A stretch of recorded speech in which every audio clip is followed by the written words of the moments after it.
Selamat datang di pengentahu.com. Bagi kalian yang baru mengunjungi channel ini, di sini saya membahas tentang game, smartphone, PC, konsol, video unboxing beserta review, tutorial, smartphone fix, dan beberapa hal random yang saya ketahui dan ingin saya share. Bagi kalian yang tertarik dan suka dengan isi dari konten tersebut, bisa dipertimbangkan untuk klik tombol subscribe dan nyalakan lonceng notifikasi supaya kalian tidak ketinggalan video menarik yang saya upload. Follow juga Facebook dan Instagram di @adamisakarsean dan juga temukan artikel menarik di adamisakarsean.blogspot.com. Oke, sebelum lanjut ke videonya kita opening dulu.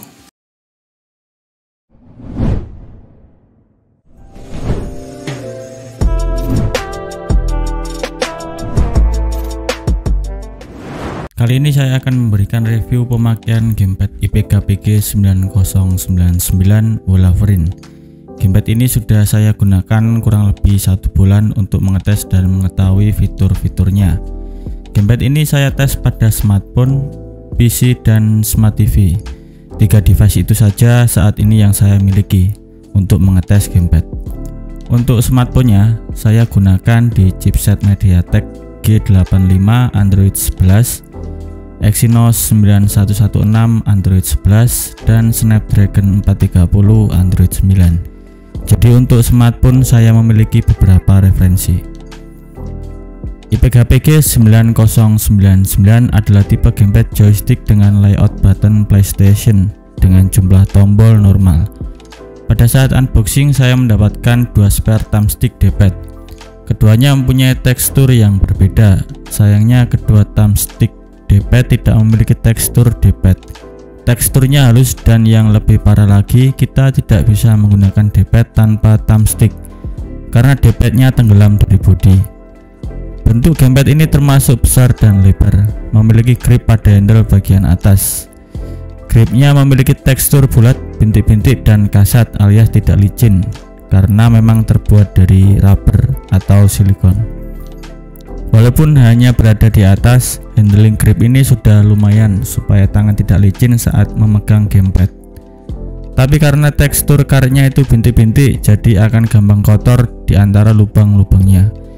Kalau kalian rajin ya gamepadnya akan tetap terlihat bersih, tapi jika tidak gamepadnya akan terlihat kotor.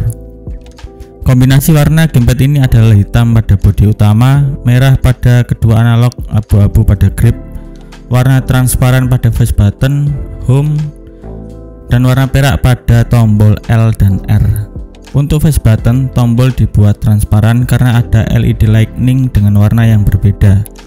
Untuk face button, tombol dibuat transparan karena ada LED lightning dengan warna yang berbeda. Hijau untuk A, merah B, biru X, kuning Y, dan LED putih di tombol home. LED lightning hanya akan menyala ketika gamepad dinyalakan atau ketika mengecas baterai. Sedangkan tombol kombinasi perak pada tombol L dan R biasanya akan luntur ketika sering dimainkan. Namun sampai pada video ini dibuat, saya sudah gunakan sekitar kurang lebih 1 bulan. Warna perak ini masih bertahan dan tidak luntur. Ini membuktikan bahwa cat perak pada gamepad ini mempunyai kualitas yang bagus. Untuk holder smartphone-nya dapat ditarik sampai dengan lebar maksimal kurang lebih 82 mm. Jadi smartphone ukuran 6,5 inch plus dengan hardcase masih bisa. Sampai saat video ini dibuat, gamepad ini adalah salah satu yang mempunyai holder kuat, tidak mudah goyang ketika menopang smartphone. Dalam kasus holder yang jadi satu dengan gamepadnya. Untuk holder terkuat sampai saat ini masih dipegang oleh stick dari PlayStation 4 yaitu DS4. Sedangkan di balik holder ketika dibuka terdapat 2 tombol yaitu tombol clear dan tombol turbo. Tombol turbo untuk menambah kecepatan ketika bermain, sedangkan tombol clear berfungsi untuk menonaktifkan mode turbo. Tapi kedua tombol ini sudah saya coba dan tidak pernah berhasil. Tombol turbo memang sudah sering ditemui di gamepad IPK dan memang tidak begitu berpengaruh dalam permainan. Fitur daripada gamepad ini juga tidak jauh beda dari beberapa gamepad pada umumnya. Kombinasi tombol yaitu Home plus X untuk XID mode dengan tanda LED 3 menyala. Home plus A untuk Android standar mode dengan tanda LED 1 menyala. Home plus Y untuk iOS dengan tanda LED 2 menyala. X360 mode dengan cara menekan tombol R1 sambil menancapkan kabel USB di Windows PC. Karena gamepad ini memiliki motor vibration, jadinya ketika terkoneksi atau saat ngecas gamepadnya akan bergetar. Sayangnya mode getar ini akan berfungsi hanya pada koneksi X360 pada Windows PC, dan itu pun pada game original seperti yang saya coba saat ini, yaitu Call of Duty Warzone. Di smartphone dan Android TV pun tidak berfungsi. Jadi selain LED mode akan menyala sesuai mode koneksi, gamepad juga akan bergetar sebagai tanda bahwa gamepad sudah terkoneksi. Hal ini juga terjadi ketika mengecas baterai. Untuk Windows PC, selain menggunakan Bluetooth koneksi HID, juga bisa menggunakan kabel micro USB dengan cara menekan tombol Start dan Select. Ketika sudah berada di koneksi X360, secara auto akan beralih ke HID mode. Untuk konsol, gamepad ini bisa digunakan pada PS3, Nintendo Switch dengan cara yang sama dengan koneksi X360 pada PC. Sedangkan di Android TV koneksinya bisa menggunakan HID mode. Jadi total untuk koneksi ada 5 jenis koneksi, yaitu HID mode, Android standard mode, X360 mode, PS3 mode, dan Nintendo Switch.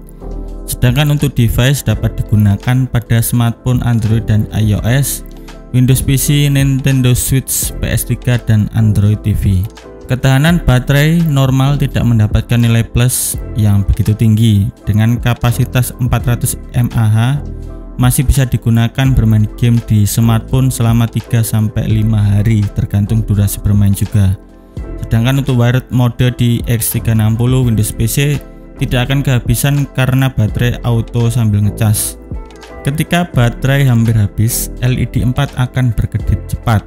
Ketika ngecas akan berkedip pelan, dan ketika baterai sudah penuh LED 4 akan menyala dan berhenti berkedip.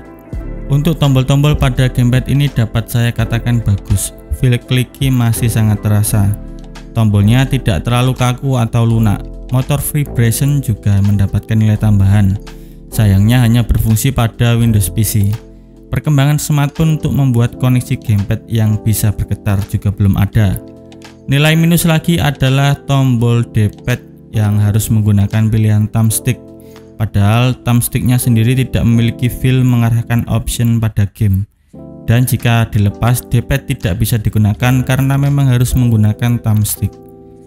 Gerakan kedua analog juga bisa dibilang smooth.